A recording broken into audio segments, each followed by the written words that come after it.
नमस्कार, मैं हूं अरविंद। स्वागत है आप सभी का हमारे इस खास प्रोग्राम गठबंधन में महादरार में। तो 2019 में होने वाले आम चुनाव में विपक्ष का महागठबंधन बीजेपी को चुनौती देने की हालत में होगा। क्या गठबंधन के दलों में एका बरकरार रह पाएगी? क्या जेडीयू, कांग्रेस, आरजेडी अपनी तकरार खत्म कर एक साथ बने रह सकेंगे? ये सारे सवाल इसलिए खड़े होने लगे हैं क्योंकि महागठबंधन में तकरार बढ़ती जा रही है। कभी आरजेडी और जेडीयू के बीच बयानबाजी शुरू हो जाती है तो कभी कांग्रेस की टिप्पणियों से बाकी दल आहत दिखते हैं। तो क्या महागठबंधन राष्ट्रपति चुनाव के बाद बिखर जाएगा?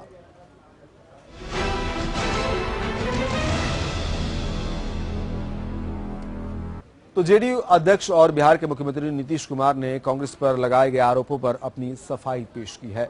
पटना में आयोजित एक प्रेस कॉन्फ्रेंस में उन्होंने कहा कि विपक्ष के पास वैकल्पिक एजेंडा होना चाहिए। नीतीश ने साफ तौर पर कहा कि उन्हें विपक्ष का चेहरा बनने की कोई इच्छा नहीं है, लेकिन कांग्रेस को एक एजेंडा सेट करना चाहिए।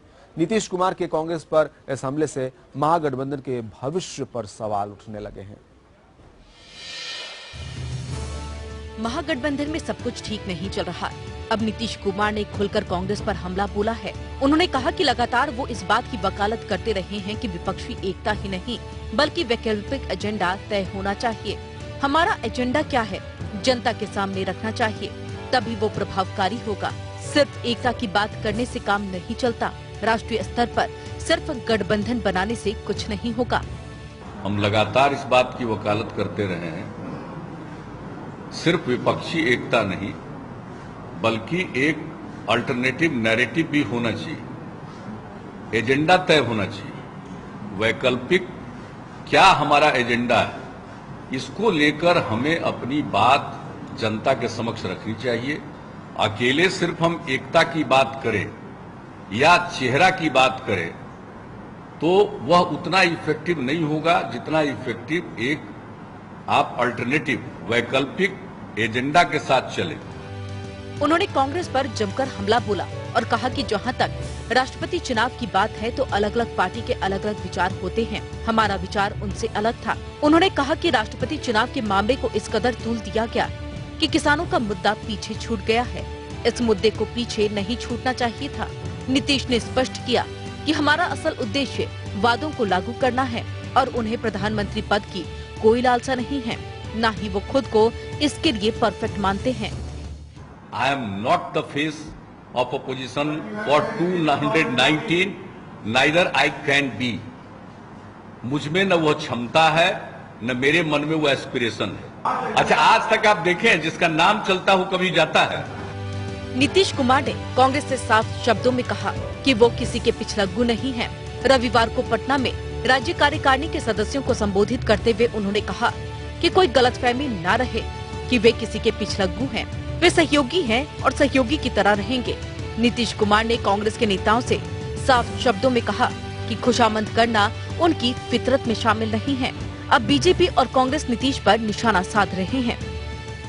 एक बेमेल गठबंधन है और इस तरह की कांग्रेस पार्टी और लालू के साथ एक गठबंधन बहुत दिनों तक नहीं चल सकता है और इसलिए ये गठबंधन अपने 5 साल का कार्यकाल पूरा नहीं करेगा और शीत युद्ध चलता रहेगा। लड़ते भी रहेंगे, झगड़ते भी रहेंगे और कहते हैं all is well, all is well. पता नहीं नीतीश जी को ये गलतफहमी कैसे होगी कि कांग्रेस ने ऐसी कोई बात की है। हाँ, अलबत्ता ये बात गौर करने वाली है कि नीतीश जी ने खुद अपने ही प्रवक्ताओं को और अपने लीडरों को तंबीह की है, आगाह किया है कि वो गैर जरूरी और गैर जिम्मेदाराना बयानबाजी से गुरेज करें। नीतीश इन दिनों कांग्रेस से खफा चल रहे हैं। खासकर नीतीश की नाराजगी कांग्रेस के महासचिव गुलाम नबी आजाद के उस बयान को लेकर है कि नीतीश एक विचारधारा नहीं बल्कि कई विचारधारा के नेता हैं। आजाद का ये बयान राष्ट्रपति चुनाव को लेकर दिया गया था, लेकिन इस बयानबाजी से अब तक ये साफ हो गया है कि महागठबंधन के भविष्य पर तलवार लटकने लगी है। Bureau report, APN.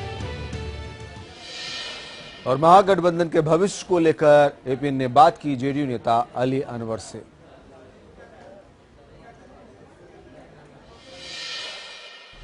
हमारे साथ जेडीयू के सांसद अली अनवर अंसारी साहब हैं। सर, गठबंधन को लेकर के लगातार ऐसी खबरें आती रहती हैं। पिछले दिनों देखा गया कि एक विरोधाभास की स्थिति पैदा हुई राष्ट्रपति पद के उम्मीदवार के नाम पर। उसके बाद कहा गया कि डैमेज कंट्रोल की एक कोशिश हुई, जब लालू प्रसाद यादव जी ने कहा कि लंबा गठबंधन चलेगा, ऐसी कोई बात नहीं है। फिर अभी लालू जी की एक रैली होने वाली है अगस्त में, उसमें आपकी पार्टी ने किनारा कर लिया। आखिर क्या वजह है, बार बार ऐसी खबरों को हवाएं मिल जाती हैं? नहीं, हमको लगता है कि आप न्यूज का अपडेट है, उसको भी हम समझते हैं कि आप ध्यान देंगे। हमारे मुख्यमंत्री नीतीश कुमार जी ने, जो अध्यक्ष भी हैं जेडीयू के, उन्होंने कहा है कि अगर बुलावा आएगा तो हम जाएंगे जी। तो एक तो बात खत्म हो गई यहीं। तो क्यों जो दूसरे लोग प्रचार करते हैं, लालू जी जो कह रहे हैं, नीतीश जी कह रहे हैं, तो दोनों जो अध्यक्ष हैं दोनों पार्टियों के, उनकी बात प्रमाणिक है। इधर उधर की बात तो अपोजिशन है, कई तरह का प्रचार करते रहता है, मीडिया का भी एक हिस्सा उस प्रचार में लग जाता है। तो हम समझते हैं कि उन बातों में कोई सच्चाई नहीं है। जो दोनों लीडर हैं काफी मैच्योर हैं, वो जो कह रहे हैं, और ये देश के हित में, राज्य के हित में भी है कि जो बीजेपी के खिलाफ जो ये महागठबंधन बना है वो मजबूत रहे और वो काम करे। तो लगातार ऐसी खबरें आती रहती हैं। हालांकि आपने बताया कि नीतीश जी ने ऐसी बात कही, तो लालू जी तो बुलाएंगे ही, यानी माना जाए कि नीतीश जी शामिल होंगे उस मीटिंग में। उनका अध्यक्ष ने ही कह दिया, तो अब उसमें कहाँ दो मत है, पार्टी की राय ही वो बता रहे हैं। सर, महागठबंधन का कांग्रेस भी हिस्सा है। कल पार्टी की मीटिंग में नीतीश जी ने कांग्रेस को भी पूरे निशाने पे लिया और कई बातें कही कांग्रेस के बारे में कि गांधी के सिद्धांत को भूल गए हैं, नेहरू के सिद्धांत को। तो जवाब है ना, गुलाम नबी आजाद साहब ने जो बात कही उसका जवाब दे रहे हैं। गुलाम नबी आजाद साहब बड़े नेता हैं, तो वो अगर बोल रहे हैं तो उसकी सफाई, उसका जवाब तो होना चाहिए ना। हम नीतीश कुमार जी तो शुरू से उन्होंने कहा भी है कि हमने तो शुरू से कोशिश की कि गठबंधन बने और बीजेपी के खिलाफ मोर्चाबंदी हो, जितने भी एंटी बीजेपी फोर्सेज हैं उनको यूनाइट किया जाए। दो बार पहल की उन्होंने, उसमें फेल हो गए। और सबसे बड़ी उसमें देखिए, ये उनके कहने, हमारे कहने से नहीं, ये पूरा देश महसूस कर रहा है कि कांग्रेस जो सबसे बड़ी पार्टी है उसकी जवाबदेही बनती है। धन्यवाद हमसे बात करने के लिए। तो ये थे अली अनवर अंसारी साहब, जो साफ कह रहे थे कि गठबंधन में कोई दिक्कत नहीं है, दोनों दलों के बड़े नेताओं के जो रुख है वो क्लियर है और इसमें किसी को किसी तरीके की खबर ढूंढने की जरूरत नहीं है। कैमरा पर्सन संदीप लोहिया के साथ अंबुज पांडे, एपीएन न्यूज, दिल्ली। बात कर रहे हैं महागठबंधन में महादरार की, और अगर कांग्रेस नेता राशिद अल्वी की बात करें तो उन्होंने भरोसा जताया है कि महागठबंधन बरकरार रहेगा और उसमें कोई दरार नहीं आएगी। बिहार के मुख्यमंत्री नीतीश कुमार ने एक बार फिर से कांग्रेस को सलाह दी है। उन्होंने कहा है कि कांग्रेस बड़ी पार्टी है, वो वैकल्पिक एजेंडा बनाए, सिर्फ एकता से कुछ नहीं होगा। हमारे साथ कांग्रेस के वरिष्ठ नेता राशिद अल्वी साहब हैं। सर, जिस तरीके से नीतीश कुमार लगातार कई बार निशाने पर लेते रहे, इस बार भी कांग्रेस को उन्होंने कहा कि सिर्फ एकता से काम नहीं चलेगा, वैकल्पिक एजेंडा भी बनाना पड़ेगा। देखिए, नीतीश कुमार सेकुलर आदमी है, लेकिन मेरा मशवरा है तमाम विपक्ष के लोगों को आपस में बैठ के विचार विमर्श करना चाहिए। मीडिया में बयान देने से न कोई विकल्प बन पाएगा, न एक राय बन पाएगी। मीडिया के जरिए कोई काम नहीं हो सकता है। कांग्रेस पार्टी खुले दिल से हर एक का मशवरा मानती रही है और भविष्य में भी मानने के लिए तैयार है। उन्होंने ये भी कहा कि मैं 2019 में इस साझा विपक्ष का, साझा जो एजेंडा बन रहा है, विपक्ष बन रहा है, गठबंधन बन रहा है, उसका चेहरा नहीं हूँ। अब इस सवाल का जवाब तो नीतीश जी ही खुद देंगे जी। अभी तक चेहरे का कोई सवाल ही नहीं आया है कि 2019 में कौन चेहरा होगा, कौन चेहरा नहीं होगा। सर, उनका इस बात को भी लेकर के रोष दिखा कि जिस तरीके से उन्होंने रामनाथ कोविंद के नाम का समर्थन किया। उन्होंने कहा कि वो हमारे राज्य के राज्यपाल थे और मैं उनका पहले से समर्थन करता आया हूं और अलग अलग पार्टियों की अलग अलग राय हो सकती है, इसलिए मैंने उनका समर्थन किया। कांग्रेस को किसी और पर निशाना साधना चाहिए था, उन्होंने मुझको निशाने पर ले लिया। देखिए, मैं कहूँगा कांग्रेस किसी पे निशाना नहीं साधती है और अभी भी मैं उम्मीद करता हूँ कि नीतीश कुमार अगर विपक्ष का इत्तेहाद चाहते हैं और चाहते हैं कि सब सेकुलर पार्टीज इकट्ठी हों, तो मुझे अभी भी उम्मीद है कि वो वापस आ सकते हैं और मीरा कुमार को सपोर्ट कर सकते हैं। सर, एक आखिरी सवाल पूछूंगा कि जिस तरीके से बिहार में खासतौर पर महागठबंधन को लेकर के लगातार खबरें आती रहती हैं, अभी हाल ही में खबर आई कि जो आरजेडी जो एक रैली करने वाली है, बीजेपी हटाओ देश बचाओ रैली जो करने वाली है, उसमें नीतीश कुमार भाग नहीं लेंगे। बाद में हालांकि एक डैमेज कंट्रोल की कोशिश हुई, उन्होंने कहा कि बुलाया जाएगा तो जाऊंगा। ऐसी खबरें निकल के सामने आती रहती हैं। नीतीश कुमार ने अपने नेताओं को भी कांग्रेस के बारे में भी कई बातें कहा कि कांग्रेस गांधी जी का सिद्धांत भूल गई है। इस तरीके की बातें जो हवा देती हैं कि इस गठबंधन में सब कुछ ठीक नहीं है। देखिए, अगर कोई बड़ी रैली वहां पे लालू यादव और उनकी पार्टी कर रही है तो किस किस को बुलाएंगे, ये फैसला तो लालू यादव करेंगे। कांग्रेस पार्टी को तो इससे कुछ लेना देना नहीं है। कांग्रेस पार्टी को बुलाएंगे, कांग्रेस पार्टी का कोई ना कोई नुमाइंदा जरूर जाएगा। नीतीश जी को बुलाएंगे नहीं बुलाएंगे, इसका फैसला तो लालू जी ही करेंगे। तो गठबंधन में सब कुछ ठीक ठाक? हाँ, मुझे आशा है कि 5 साल पूरे करेगा गठबंधन।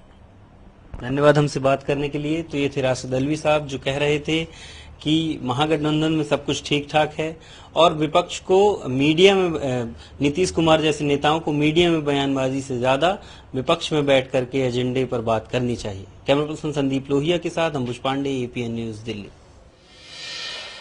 तो बयान तमाम तरह के आते हैं लेकिन ग्राउंड रियलिटी कुछ और ही दिखती है और इन सबके बीच सवाल उठता है क्या बीजेपी को रोकने के लिए बना महागठबंधन 2019 तक बरकरार रहेगा? जो माहौल बन रहा है उससे इस महागठबंधन पर सवाल खड़े होने लगे हैं। जेडीयू, आरजेडी और कांग्रेस में तमाम मुद्दों पर तकरार बढ़ती जा रही है। बिहार के मुख्यमंत्री नीतीश कुमार कांग्रेस पर हमला करने का कोई मौका नहीं छोड़ रहे हैं। पार्टी कार्यकारिणी के सदस्यों की बैठक में उन्होंने कहा कि कांग्रेस ने पहले गांधी के विचारों को छोड़ा और आगे चलकर नेहरू को भी त्याग दिया। ये हाल तब है जब बिहार की नीतीश सरकार में कांग्रेस शामिल है। ये कोई पहला मौका नहीं है जब नीतीश कुमार ने महागठबंधन के सहयोगी दलों पर निशाना साधा हो। राष्ट्रपति चुनाव के लिए 22 जून को मीरा कुमार की उम्मीदवार की घोषणा के साथ बिहार के सत्तारूढ़ गठबंधन में जुबानी जंग शुरू हुई थी। ये जंग पिछले सप्ताह मीरा कुमार के नामांकन के बाद शांत होती नजर आई। आरजेडी अध्यक्ष लालू प्रसाद यादव ने रांची में दोहराया कि महागठबंधन अटूट है, लेकिन इस बीच खबर आ रही है कि 27 अगस्त को पटना में आरजेडी की बीजेपी हटाओ देश बचाओ रैली से जनता दल यूनाइटेड किनारा करने की सोच रही है। जेडीयू के महासचिव श्याम रजक ने इसके संकेत भी दिए हैं। मैं साफ कह देता हूँ, ये रैली आरजेडी की है, राष्ट्रीय जनता दल की रैली है, महागठबंधन की रैली नहीं है। जब आरजेडी की रैली है तो उनकी पार्टी की शुद्ध रैली है, तो उस पार्टी की रैली में दूसरे दल के लोगों का कोई रोल नहीं है, न उसका पार्टिसिपेट है, न उनकी भागीदारी है। वो हर पार्टी के लीडर को बुला रहे हैं, पार्टी को नहीं बुला रहे हैं। इससे पहले जेडीयू के प्रवक्ता केसी त्यागी ने ये कहते हुए राजनीतिक तापमान बढ़ा दिया था कि जेडीयू एनडीए में ज्यादा सहज था, लेकिन उन्होंने बाद में सफाई भी दी कि महागठबंधन 2025 तक चलेगा। महागठबंधन में 3 नेता प्रमुख हैं, सोनिया गांधी, लालू प्रसाद यादव और नीतीश कुमार। तीनों ही नेता एक दूसरे पर नीतीश कुमार का समर्थन रामनाथ कोविंद के देने के ऐलान के बाद तंज कस रहे हैं। वहीं नीतीश कुमार का रामनाथ कोविंद को समर्थन देने पर नीतीश कुमार ने 2 टूक जवाब दिया है। उनका कहना है कि जनता की सेवा करने के लिए उन्होंने वचन दिया है, जनता की सेवा करने से वे कभी भी पीछे नहीं हटेंगे, साथ ही किसी भी आफत में वे नहीं डरने वाले हैं। लगातार महागठबंधन के नेता एक दूसरे पर बयानबाजी कर रहे हैं। अब तो हालात यहाँ तक पहुँच चुके हैं कि गठबंधन के समाप्त होने की अटकलें लगाई जाने लगी हैं। राजनीतिक विशेषज्ञों के अनुसार अब इस गठबंधन का टूटना लगभग तय माना जा रहा है। Bureau report, APN. उधर बीजेपी का कहना है कि महागठबंधन 2019 से पहले ही टूट जाएगा। नीतीश कुमार का कभी बीजेपी की तरफ झुकाव दिखाई देता है, कभी वो महागठबंधन को झटका देते दिखते हैं, तो कभी वैकल्पिक एजेंडे की बात करते हैं। आज उन्होंने बात की कि विपक्ष का क्या वैकल्पिक एजेंडा है, ये जनता के सामने रखना चाहिए। हमारे साथ बीजेपी के राष्ट्रीय प्रवक्ता शहनवाज हुसैन साहब हैं। सर, नीतीश कुमार ऐसा कह रहे हैं कि विपक्ष का जो वैकल्पिक एजेंडा है वो जनता के सामने रखना चाहिए। वो कहीं न कहीं कि जो 24 तक ये लोग इसी तरह से विचार करते रहेंगे, 19 में तो कोई एजेंडा क्या होगा। देश में एक ऐसा प्रधानमंत्री जो देश के लिए काम कर रहे हैं, देश के लिए जी रहे हैं, दिन रात मेहनत कर रहे हैं, करप्शन फ्री गवर्नमेंट है, क्या एजेंडा बनाएंगे। आज विपक्ष के प्रवक्ता के पास हमारे बीजेपी और प्रधानमंत्री के खिलाफ बोलने के लिए एक शब्द नहीं है, तो एजेंडा क्या बनेगा। ये लोग एजेंडा बनाते रहेंगे। भाजपा नरेंद्र मोदी जी के नेतृत्व में 19 का चुनाव अपार बहुमत से जीतेगी। 2019 के लिए उन्होंने ये भी स्वीकारा कि मैं पीएम पद का उम्मीदवार नहीं हूँ, जो महागठबंधन का। उन्होंने ये भी कहा कि जो महागठबंधन है, जो विपक्षी एकता है, उसका मैं 2019 का पीएम पद का उम्मीदवार नहीं हूँ। और तो कोई नहीं हो सकता, नरेंद्र मोदी जी हैं, वही जीत के आए। वैकेंसी कहाँ है जो उम्मीदवारी होगी किसी की। सर, एक और चीज की लगातार वो झुकाव उनका दिखाई देता है बीजेपी की तरफ। जो बीजेपी के विरोध में आरजेडी जो रैली कर रही है, पहले उन्होंने कहा कि उसमें शामिल नहीं होंगे, लेकिन बाद में बयान में तब्दीली आई। उन्होंने कहा कि अगर लालू यादव बुलाएंगे तो हम जाएंगे वहां पर। तो ये तो जेडीयू ने अच्छे प्रवक्ता बना रखे हैं, वही जवाब देंगे कि उनके नेता किस जाएंगे कि नहीं जाएंगे। मैं तो बीजेपी का प्रवक्ता हूँ, बीजेपी कहाँ जाएगी नहीं जाएगी उस पर जवाब दूंगा। ये तो नीतीश कुमार जी को तय करना है। कांग्रेस के खिलाफ बोलना भी है, सरकार में भी रहना है, आरजेडी के खिलाफ बयान भी देना है, उनसे सहयोग लेके सत्ता भी चलानी है।